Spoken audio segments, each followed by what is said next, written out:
اور حضور کے انتقال کے بعد کوئی 20 سال، کوئی 30 سال، کوئی 40 سال، کوئی 50 سال زندہ رہی، لیکن کیسی عصمت، عفت، پاک دامنی کے ساتھ زندگی گزاری. تو ہماری بیویوں کے لیے بھی اس میں لیسن ہے کہ بھئی یہاں بعض بیویوں پہ ایسے حالات آئیں گے، شوہر کووڈ میں انتقال کر گیا، جوان ہے بھی عورت، شادی نہیں ہو رہی ہے، تو کوئی فکر نہیں، اگر عصمت عفت سے گزاریں گی تو ازواج مطہرات کے ساتھ جانا نصیب ہوگا اور ان کے ساتھ جنت میں جگہ نصیب ہوگی ان کے قریب.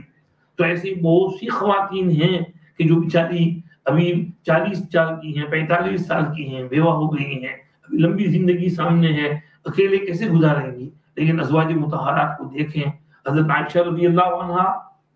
سن 11 ہجری میں حضور کا انتقال ہوا، صرف 18 سال کی عمر تھی حضرت عائشہ کی، اور ان کا انتقال سن 58 ہجری میں ہوا، یعنی حضور کے انتقال کے بعد 48 ایئر زندہ رہی،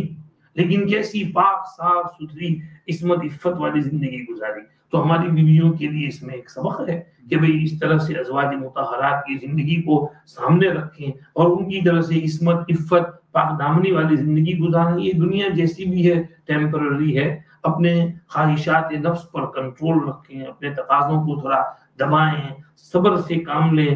آج امت بے صبری ہو گئی ہے، دیکھ لو ہر طرف بے صبر ہے، لوگوں کو جاب چاہیے، ڈبل جاب، میاں بھی کام کرتا ہے، بیوی بھی کام کرتی ہے، ویجز لاتے ہیں، لیٹسٹ گیجٹ چاہیے، موبائل فون چاہیے، اور یہ چاہیے، گھر میں اسکائی چاہیے، ٹی وی چاہیے، لیٹسٹ گاڑی چاہیے، اور یہ چاہیے، باہر کھانا چاہیے، یہ کھانا وہ کھانا، ڈیزرٹ کھانے کے لیے جانا فلاں جگہ. یعنی خواہشات پہ کنٹرول نہیں ہے. لڑکیاں گھروں میں پکانا نہیں جانتی ہیں، اکثر اوقات باہر سے ٹیک اوے منگواتی ہیں اور گھر میں گزارا کرتی ہیں، اس کے اوپر پاستا کے اوپر اور پتہ نہیں ان چیزوں کے اوپر، اور شوہر کو بھی تنخواہتی ہیں اور بچوں کو بھی بھوکا مارتی ہیں اور باہر سے پیزا منگوا کے کھلاتی رہتی ہیں. وہ جو تازہ کھانا گھر کا پکانا ہے وہ مزاج ہی ختم ہو گیا ہے، صبر ختم نکل گیا ہے، بے صبری بن گئی یہ دنیا.